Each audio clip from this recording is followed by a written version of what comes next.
जय जोहार, नमस्कार। दैनिक छत्तीसगढ़ चैनल पर आप सभी का एक बार फिर से बहुत बहुत स्वागत है। छत्तीसगढ़ की रोजाना बड़ी खबरों को जानने के लिए इस चैनल को जरूर सब्सक्राइब कर लीजिए ताकि बिना किसी रुकावट छत्तीसगढ़ की बड़ी खबरें हम आप तक पहुंचा सके। सरगुजा संभाग में रिकॉर्ड ठंड पड़ रही है।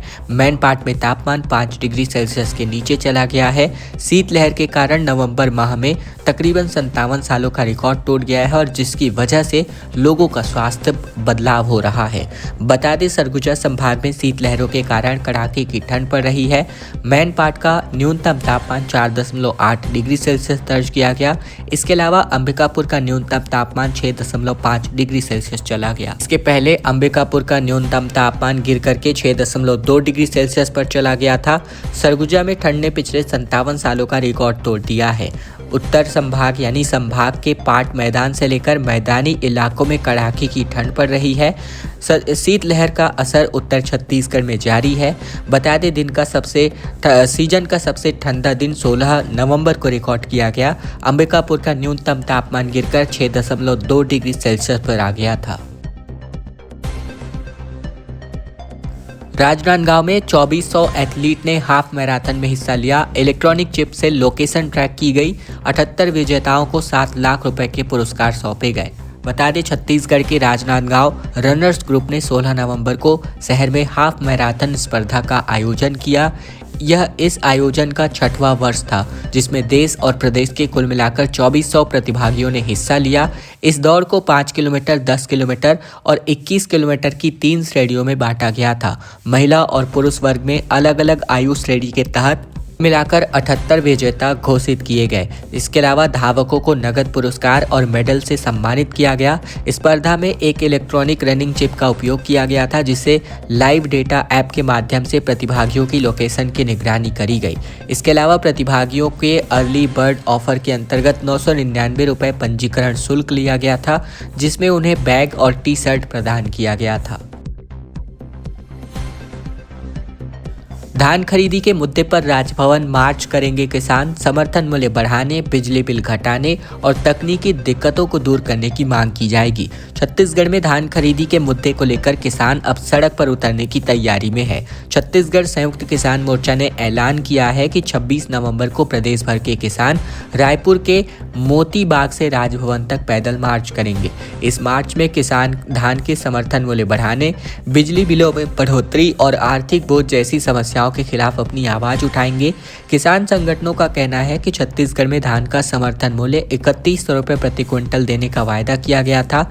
इसके अलावा केंद्र सरकार ने इस वर्ष एमएसपी में 186 रुपये की वृद्धि की है। इसीलिए किसानों का स्पष्ट कहना है कि उन्हें इस बार कम से कम 3286 रुपये प्रति क्विंटल धान का समर्थन मूल्य मिलना चाहिए। बड़ी खबर सूरजपुर से आ रही है जहां एक स्कॉर्पियो अनियंत्रित होकर पलट गई और 7 गंभीर रूप से घायल हो गए। बारात से लौटते वक्त ये हादसा हुआ। ड्राइवर ने गाड़ी पर से अपना नियंत्रण खो दिया और घायल को अंबिकापुर रेफर किया गया। सूरजपुर में एक स्कॉर्पियो वाहन अनियंत्रित होकर पलट गया और इस हादसे में स्कॉर्पियो में सवार अभी 9 लोग गंभीर रूप से घायल हो चुके हैं। इनमें से 7 गंभीर घायलों को बेहतर उपचार के लिए अंबिकापुर रेफर किया गया। मामला विश्रामपुर थाना क्षेत्र का है। घटना 17 नवंबर की सुबह नेशनल हाईवे 43 पर हुआ। विश्रामपुर के पास जहां वाहन में सवार 9 लोग अंबिकापुर से बारात में शामिल होकर रामानुजगढ़ नगर वापस लौट रहे थे, तभी ड्राइवर ने गाड़ी पर से अपना नियंत्रण खो दिया। शेष 2 घायलों का इलाज सामुदायिक स्वास्थ्य केंद्र विश्रामपुर में चल रहा है। हादसे के दौरान सड़क किनारे खड़ी एक स्कूटी भी क्षतिग्रस्त हो गई। पुलिस ने अब इस मामले की जाँच करनी शुरू कर दी है। घटना के कारणों का पता लगाया जा रहा है। ठंड के कारण स्कूल के समय को बदलने की मांग की जा रही है। छत्तीसगढ़ टीचर्स एसोसिएशन ने बलरामपुर जिला शिक्षा अधिकारी को इस बाबत ज्ञापन सौंपा है। बलरामपुर रामानुजगंज जिले में कड़ाके की ठंड को देखते हुए स्कूलों के समय में बदलाव की मांग उठ चुकी है। छत्तीसगढ़ टीचर्स एसोसिएशन ने जिला इकाई ने इस मामले में जिला शिक्षा अधिकारी को एक ज्ञापन सौंपा है। एसोसिएशन ने अपने ज्ञापन में बताया है कि जिले में लगातार गिरते तापमान के कारण बच्चों को सुबह स्कूल जाने में काफ़ी कठिनाई हो रही है। सुबह की ठंडी हवाएं और कम तापमान बच्चों के स्वास्थ्य पर प्रतिकूल प्रभाव डाल सकते हैं। इसीलिए छात्रों के स्वास्थ्य को प्राथमिकता देते हुए स्कूल के समय में परिवर्तन आवश्यक है। एक पाली वाले स्कूल के लिए शीतकालीन समय प्रस्ताव किया गया है, जहां 10:30 से लेकर दोपहर 3:30 बजे तक का समय सुझाया गया है। तो वहीं शनिवार को इन स्कूलों का समय 9 से लेकर दोपहर 12:30 बजे तक रखने का प्रस्ताव है। साथ ही 2 पाली वाले स्कूलों के लिए शीतकालीन समय प्रस्ताव दिया गया है, जहां 9 से लेकर 12:30 बजे और 12:45 से 4:15 बजे तक का समय सुझाया गया है। रायगढ़ में हाथियों ने तकरीबन 15 किसानों की फसल को रौंद दिया। जंगल से निकलकर सड़कों पर ये झुंड आ चुका है और जिले में 70 हाथियों की मौजूदगी दिखाई दे रही है। इन दिनों छत्तीसगढ़ के रायगढ़ जिले में हाथियों ने किसानों की फसलों को भारी नुकसान पहुंचाया है। रात में जंगल से निकलकर हाथियों का एक दल खेतों तक पहुंचा और फिर 15 किसानों की फसलों को पैरों तले रौंद दिया। नुकसान का आकलन वन विभाग की ओर से किया जा रहा है। रायगढ़ वन मंडल के 2 क्षेत्रों में शनिवार देर रात 17 हाथियों का दल धर्मजयगढ़ वन मंडल के बोरो रेंज और इंचपारा बीट में पहुंचा हुआ है और कृंधा गांव के तकरीबन 4 किसानों के खेतों में घुसकर फसलों को नष्ट कर दिया है। तो वहीं रायगढ़ वन मंडल के तमनार रेंज के सामारूमा बीट के छेरिया गांव में हाथियों ने खेतों में घुसकर 11 किसानों की फसलों को पूरी तरीके से बर्बाद कर दिया। छत्तीसगढ़ आकर 2 योजनाओं की शुरुआत करने वाली है राष्ट्रपति। पीढ़ीगत वैद्यों को सालाना 5,000 रुपए दिया जाएगा, जबकि अखरा देव स्थलों के विकास के लिए 5 से 20 लाख रुपए तक खर्च किए जाएंगे। महामहिम राष्ट्रपति द्रौपदी मुर्मू आगामी 20 नवंबर को छत्तीसगढ़ के दौरे पर आने वाली हैं, जहां उस दिन से वे आदिम जाति विभाग की 2 नई योजनाओं की शुरुआत करेंगी। पहली योजना परंपरागत उपचार करने वाले वैद्यों के लिए है। मुख्यमंत्री वैद्यराज सम्मान निधि के अंतर्गत ऐसे वैद्यों को हर साल 5,000 रुपए विभाग डीबीटी के माध्यम से ट्रांसफर करेगा और इन वैद्यों का चयन 3 स्तर पर होने जा रहा है। ऐसे 50 वैद्यों को कार्यक्रम में शामिल होने के लिए बुलाया भी गया है, जिनमें से 5 से 10 वैद्यों को मंच पर राष्ट्रपति सम्मानित भी करेंगी। दूसरी योजना छत्तीसगढ़ के उत्तरी क्षेत्र की एक परंपरा को बचाने के लिए शुरू की जा रही है, जिसका नाम रखा गया है मुख्यमंत्री जनजातीय ग्राम अखरा विकास योजना। इसके अंतर्गत अखरा देवस्थलों का विकास किया जाएगा और एक देवस्थल के पर तकरीबन 5 से 20 लाख रुपए तक खर्च होंगे। इन योजनाओं का ड्राफ्ट बनकर तैयार हो गया है और कैबिनेट से इन्हें शुरू करने पर सहमति भी दे दी गई है। ग्राम सभा वैद्यों को करेंगी प्रमाणित, जहां मुख्यमंत्री वैद्यराज निधि योजना का मकसद ऐसे परंपरागत वैद्यों को सम्मानित किया जाना है जो पीढ़ी दर पीढ़ी उपचार पद्धति को हस्तांतरित कर रहे हैं। बिलासपुर और पेंड्रा रोड तीसरी रेलवे लाइन को मंजूरी मिल चुकी है। 2000 करोड़ के बजट से इसका निर्माण होगा। ट्रेनों की रफ्तार और तेज होने की उम्मीद है। बिलासपुर कटनी रोड पर बिलासपुर से लेकर पेंड्रा रोड तक तीसरी रेलवे लाइन के निर्माण को मंजूरी मिल चुकी है। रेलवे मंत्रालय ने इस महत्वपूर्ण परियोजना के लिए 2000 करोड़ रुपए का बजट स्वीकृत किया है। इस नई रेलवे लाइन से मालगाड़ी और यात्री ट्रेनों का संचालन अधिक सुरक्षित और तेज और सुविधाजनक हो जाएगा। बिलासपुर पेंड्रा रोड रेल मार्ग पर तीसरी लाइन बन जाने से इस व्यस्त रूट की क्षमता बढ़ेगी। वर्तमान में मालगाड़ियों के लगातार आवागमन और कोयला खनिज परिवहन के दबाव के कारण ट्रेनों की गति अक्सर यहां धीमी हो जाती थी। नई लाइन का अब इस समस्या का समाधान करेगी और समय पर ट्रेन का संचालन सुनिश्चित करेगी। इसके अलावा निर्धारित समय में पूरा करने का काम को टारगेट रखा गया है। साथ ही रोजगार के अवसर खुल सकते हैं, बढ़ेगी यहाँ पर ट्रेनों की रफ्तार। खबरों में आगे बढ़े इसके पहले अगर आपने ये चैनल अभी तक सब्सक्राइब नहीं किया है, सब्सक्राइब जरूर कर लीजिए छत्तीसगढ़ की रोजाना बड़ी खबरों को जानने के लिए। इसके अलावा इस वीडियो को लाइक और चैनल को सब्सक्राइब करना बिल्कुल मत भूलेगा। साथ ही साथ इस वीडियो को लाइक कर दीजिए और साथ ही शेयर करना बिल्कुल मत भूलेगा, ताकि तमाम लोगों तक यह महत्वपूर्ण बड़ी खबरें पहुँचाई जा सके। अनिश्चितकालीन हड़ताल के बीच सहकारी समिति कर्मचारियों ने सामूहिक इस्तीफा जारी कर दिया है। 4 सूत्री मांगों को लेकर 15 दिनों से इनका आंदोलन जारी है। दरअसल छत्तीसगढ़ में जिला सहकारी समिति कर्मचारी एवं कंप्यूटर ऑपरेटर संघ ने अपनी लंबित मांगों को लेकर चल रही अनिश्चितकालीन हड़ताल के 15वें दिन सामूहिक इस्तीफा महासमुंद तहसीलदार को सौंपा। संभाग स्तरीय धरना प्रदर्शन में जिले भर के हजारों कर्मचारी शामिल हुए। प्रदर्शनकारियों ने सरकार के खिलाफ जमकर नारेबाजी की और चेतावनी दी है कि 4 सूत्री मांगे पूरी होने तक ये आंदोलन जारी रहेगा। जिला सहकारी समिति कर्मचारी संघ की मांग है कि धान खरीदी वर्ष 2023-24 एवं 24-25 की संपूर्ण सुखद राशि समितियों को प्रदान की जाए।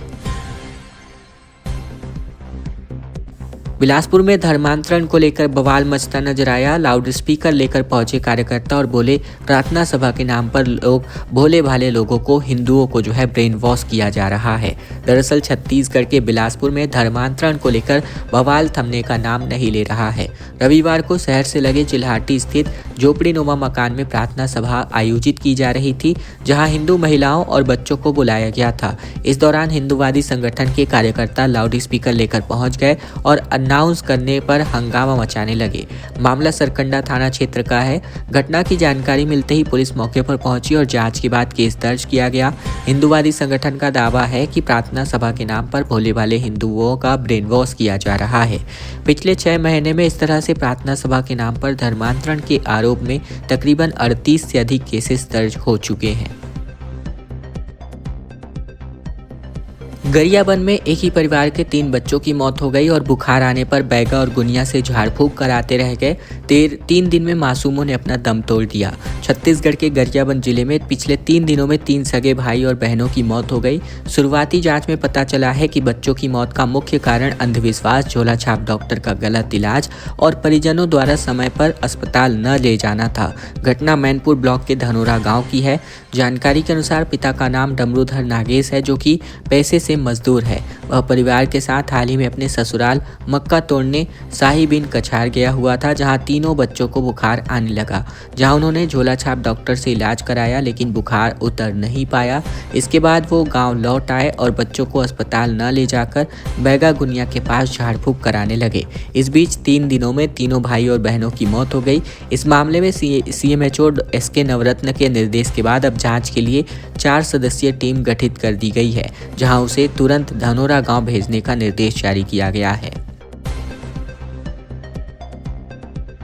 GGU में छात्र की संदिग्ध मौत पर हंगामा मचता नजर आया। यूनिवर्सिटी गेट पर भीड़ को रोका गया। गेट पर प्रदर्शनकारी चढ़ गए। NSUI कार्यकर्ता और पुलिस के बीच जमकर झड़प हो गई। छत्तीसगढ़ के बिलासपुर में गुरु घासीदास सेंट्रल यूनिवर्सिटी में मंगलवार दोपहर NSUI कार्यकर्ता और कांग्रेस से जुड़े छात्र नेता अरसलान अंसारी की संदिग्ध मौत और कैंपस में हो रही अनियमितताओं के खिलाफ सड़क पर उतर आए। पुलिस ने प्रदर्शनकारियों को गेट पर रोक दिया, लेकिन स्टूडेंट्स गेट पर चढ़ गए।